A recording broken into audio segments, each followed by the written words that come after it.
सासू जान कर झगड़ा अलग कद हो। सासू जान कर झगड़ा अलग कद हो।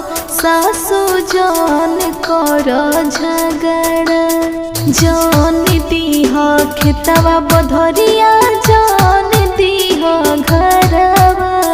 जान दीह खेतवा बधरिया जान दीह घरवा। पापा के खोजल काए गो बरवा दीह हो। सासू जान कर झगड़ा अलग कद हो। सासू जान कर झगड़ा अलग कद हो। सासू जान कर झगड़ा।